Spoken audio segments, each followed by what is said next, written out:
Ada yang berbeda dari biasanya dan jelas sangat berbeda. Sangat tidak biasa manakala seorang presiden melakukan kunjungan kerja, tetapi para pejabat emoh untuk hadir. Ini terjadi waktu Presiden Joko Widodo Kamis kemarin melawat ke Bali dan menyempatkan makan siang di sela-sela kunjungannya.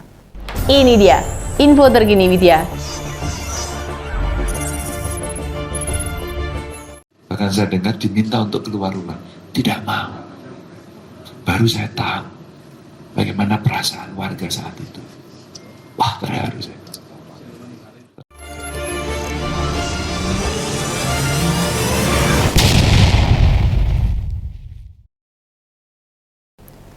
Makan siang yang hambar dan menimbulkan tanda tanya. Karena selain pejabat setempat, para petinggi PDI Perjuangan yang biasanya menemani tak ada yang hadir. Absen semua.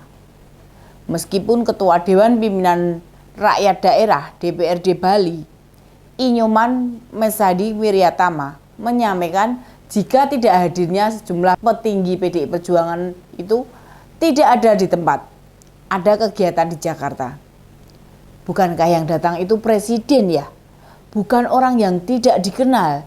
Juga kehadirannya kan memang acara kenegaraan. Pertanda apakah ini? Selain itu, Capres PDI Perjuangan Pak Ganjar juga bilang, ada beberapa warga yang enggan keluar untuk menyambut kepala negara. Mereka memilih mengunci pintu di rumah. Tetapi jelas itu hal yang tidak lumrah. Ada tamu malah ditinggal pergi. Jika memang para petinggi sedang di Jakarta, mestinya kan tetap ada yang mewakili menemani kepala negara. Ini kepala negara loh, minimal mengucapkan selamat datang. Sekelas sekretaris DPD PDI Perjuangan Bali, I Gusti Ngurah Jaya Negara, termasuk yang nggak datang.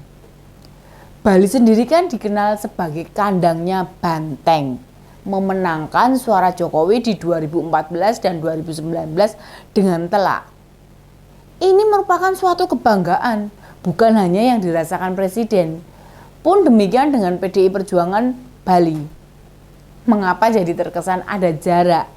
Kebetulan beliau juga wali kota Denpasar itu karena tidak ada arahan untuk mendampingi. Padahal logikanya saat kepala negara hadir melakukan kunjungan kerja, baik pejabat struktural pemerintah seperti Muspida, juga pejabat struktural partai biasanya juga diminta datang. Ini semacam menghargai mereka. Ya tidak semua partai sih, hanya partai yang mengusung presiden itu sendiri.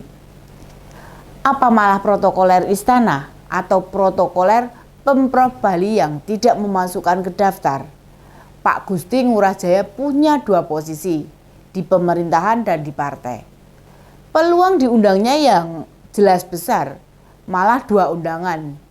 Yang kelihatan ada bersama presiden, malah wakil ketua DPRD Bali, Inyoman Sugawa Kori. Padahal partainya dari Golkar. Selain dari Golkar, juga ada ketua PSI Bali, Inengah Adi Susanto, dan ketua relawan arus bawah Jokowi, Michael F. Umbas. Ironis bukan? Apa yang terjadi sesungguhnya? Apakah benar saat ini Jokowi sudah ditinggalkan pendukungnya? Benarkah presiden sudah mulai kehilangan pamornya? Mungkinkah para petinggi PDI Perjuangan sudah muak dan marah karena mendukung Gibran maju sebagai cawapresnya Prabowo?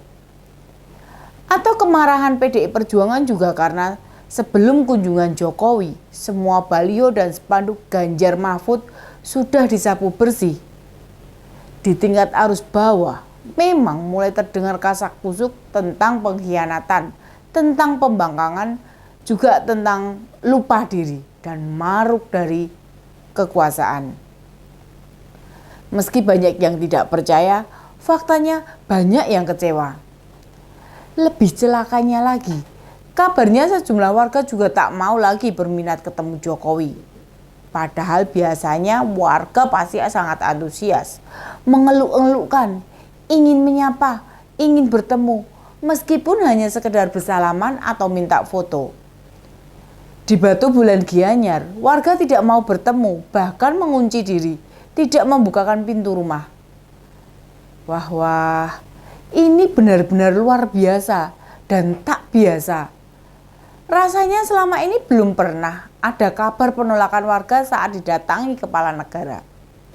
Justru mereka sangat menantikan momen itu karena jarang terjadi dan tidak semua warga punya kesempatan untuk bertemu langsung presidennya. Yang jadi pertanyaan, sebagai kepala negara atau sebagai ayah yang anaknya maju sebagai cawapres, tidakkah merasakan kekecewaan rakyat? Sekelas Pak Jokowi, keresahan dan kegundahan warganya pasti dirasakan. Beliau itu dari dulu suka baca komentar, tulisan atau postingan apa yang sedang jadi perbincangan. Bisa jadi sikap warga Batu Bulan sudah didengarnya. Hanya saja, apakah itu mempengaruhi dirinya atau enggak? Ya Pak Jokowi sama Tuhan yang tahu. Penolakan warga bisa pula diartikan sebagai bentuk dukungan kepada Capres PDI Perjuangan, Pak Ganjar. Sikap warga itu menandakan kepatuhan mereka pada partai masih terjaga. Bagi warga Bali, menerima pasangan Prabowo Gibran tidak mudah. Sudah 2 kali pilpres mereka tidak memilihnya. Mengapa tahun depan harus memilihnya? Hanya karena putra presiden jadi pendampingnya? Lagian di Bali, siapa yang mengenal baik Mas Wali? Siapa yang tahu prestasinya? Lantas, mengapa pula mesti memilih dia? Aksi tutup pintu dan ogah keluar semacam aksi jujur warga yang dikirimkan pada orang yang dulu mereka cintai. Di waktu-waktu mendatang, hal-hal semacam begini ini bisa makin menyebar luas, menjadi aksi serempak di berbagai kota.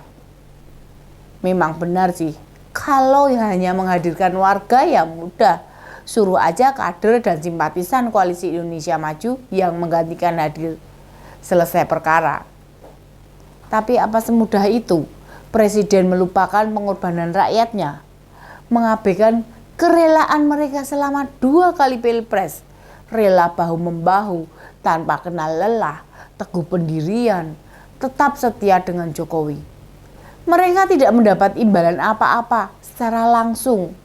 Mereka tahu dalam 2 kali pilpres Jokowi lah yang terbaik.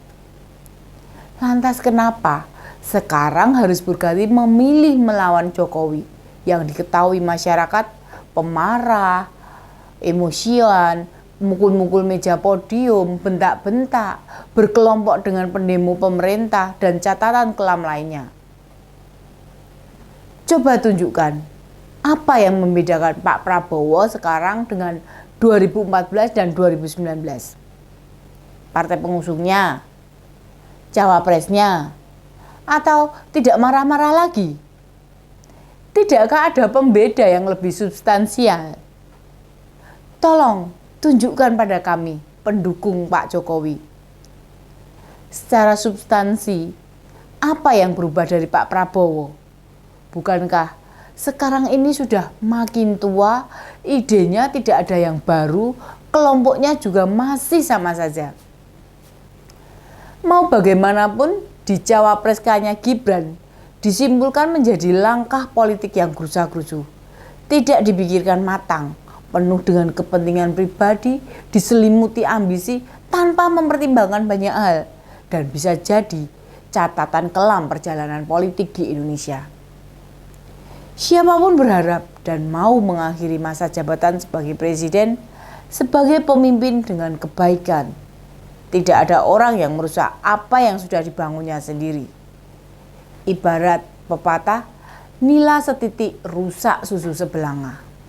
Akibat keputusan politik yang tidak tepat, maka seluruh kerja keras 9 tahun, prestasinya, karyanya seakan hilang lenyap begitu saja. Salam gercep, gerak cepat untuk Indonesia. Demikian info terkini Widya, sampai ketemu lagi di ini dia info terkini Widya selanjutnya. Salam cerdas. Ini dia info terkini Widya